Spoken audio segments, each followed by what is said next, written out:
Compared with the hellish years of the last decade, Guatemala today seems positively serene. But the gap between appearances and reality can be dangerously deceptive. The army's dirty war against leftist insurgents and their suspected Indian supporters, which claimed up to 11,000 lives a year in the early 80s, isn't over. It's only taken on new patterns. Human rights abuses and murder on the scale of the 1988 Aguacate massacre are commonplace in Guatemala. This is where death squads were invented 30 years ago, where terror in Central America began and where it continues. Students, trades unionists, Indian activists and local peasants are being made to disappear at a frightening rate. And with presidential elections coming up in November, the pace of the violence has increased. Diplomats say there are 10 murders each day. The army lays the blame on anti-government rebels, but the brutality of the military is well documented. It's been traditional in our country that when we have electoral processes, violence is something that happens every day. All this violence we have not only in Guatemala City and urban areas, but especially in the countryside, has affected most Guatemalans. The pattern was set early, but peaked between 1982 and 83.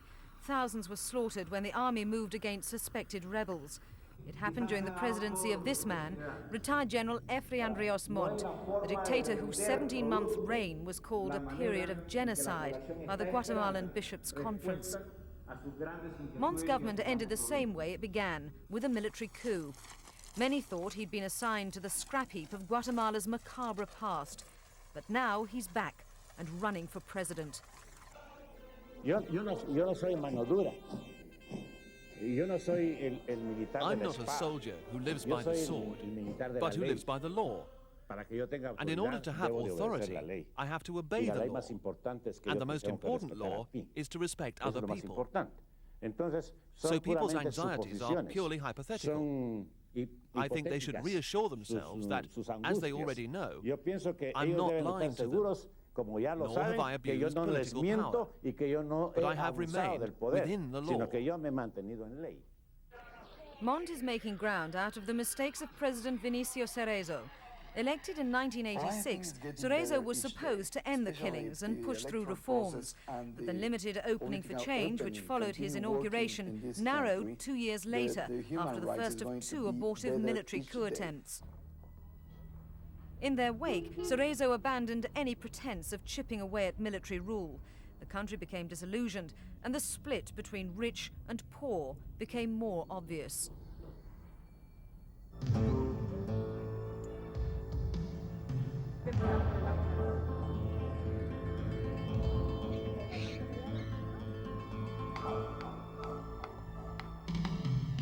As a popularly elected reformer in a country where the military has had ultimate authority for 30 years, Cerezo took power with less than a free hand. He's not blamed for the chaos, but he is blamed for failing to curb spiraling inflation, unemployment, and the violence. There's been an enormous level of frustration from most part of the population facing this democratic process. We've gone through this many times before.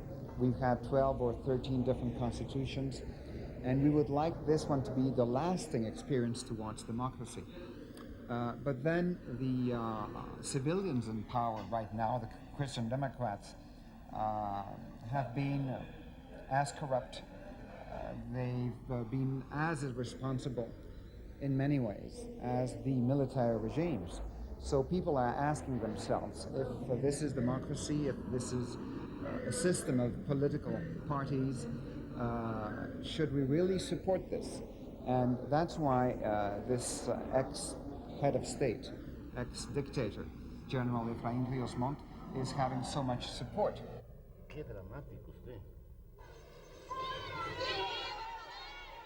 The families of the 40,000 disappeared aren't likely to fall for Rios-Montt's born-again Christian values and his guarantees of peace.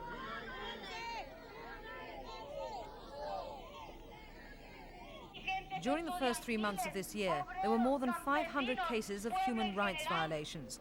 The US State Department believes many of those incidents involved security forces personnel and political extremists.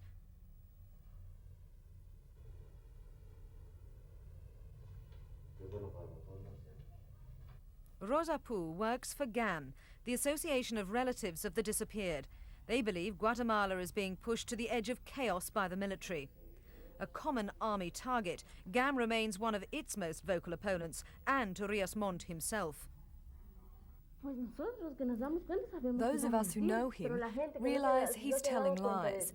But people who don't understand what's happening say he sounds sincere enough. Maybe what he's saying is true, and we should vote for him. That's what some people are saying. But it's not so easy to deceive those of us who do realize what kind of man he is, because we know the things he's responsible for.